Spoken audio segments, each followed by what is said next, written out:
Lily और जादुई पक्षी की कहानी। एक बार की बात है, घने जंगल के बीच बसे एक छोटे से गांव में लिली नाम की एक युवती रहती थी।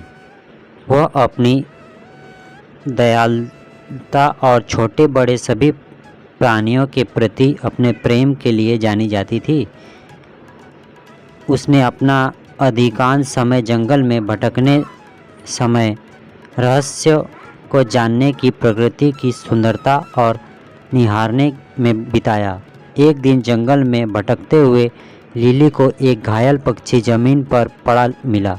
उसने सावधानी से उसे उठाया और वापस अपनी कुटिया में ले गई। उसने चिड़िया के घावों की मरहम पट्टी की और उसकी देखभाल कर उसे फिर से स्वस्थ कर दिया। दिन हफ्तों में बदल गए और पक्षी लिली के देख रेख में मजबूत होता गया। वह अपने दैनिक दिनचर्या के बारे में जानने के दौरान उसने कंधे पर बैठे जाती थी और वे एक दूसरे से बात करने में घंटों बिताते। एक दिन चिड़िया ने लिली से साफ और स्पष्ट आवाज़ में बात की।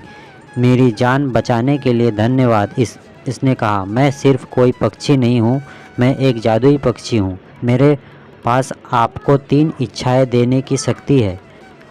उनका बुद्धिमानी से उपयोग करें, क्योंकि एक बार उनका उपयोग किया जाता है तो उन्हें वापस नहीं लाया जा सकता।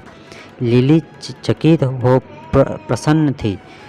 उसने लंबे समय तक और कठिन सोचा कि उसे क्या चाहिए। अंत में उसने अपनी पहली इच्छा की। मैं अपने गांव के लिए भरपूर फसल की कामना करती हूँ, ताकि कोई भी भूखा ना रहे। अगले ही दिन गांव के चारों ओर खेत भरपूर फसल से लहलहा उठे। लिली की दयालुता के लिए ग्रामीण चकित हो और आभारी थे।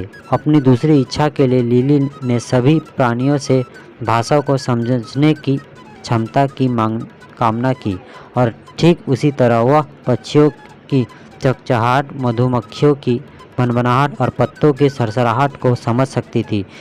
जहाँ तक उसकी तीसरी इच्छा का सवाल है, लिली ने बहुत देर तक सोचा कि वह क्या चाहती है। अंत में उसने अपनी इच्छा व्यक्त की और हमेशा प्यार और खुशी से घिरी रहना चाहती हूँ।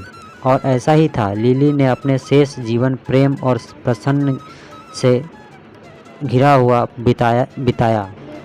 उसने जंगल का पत्ता लगाना और ज़रूरतमंद लोगों की मदद करना जारी रखा, और यदि उसने कभी कोई दूसरी इच्छा नहीं की। वह जानती थी कि जादुई चिड़िया हमेशा उस पर नज़र रख रही थी, इसकी इच्छाओं के पूरा करने के लिए तैयार थी, अगर उसे उनकी आवश्यकता थी। धन्यवाद दोस्तों, हमारे इस कहानी को सुनने के लिए। और आपको ये कहानी अच्छी लगी तो ज़रूर शेयर कीजिएगा और हमारे इस चैनल को सब्सक्राइब कर लीजिएगा। Thank you.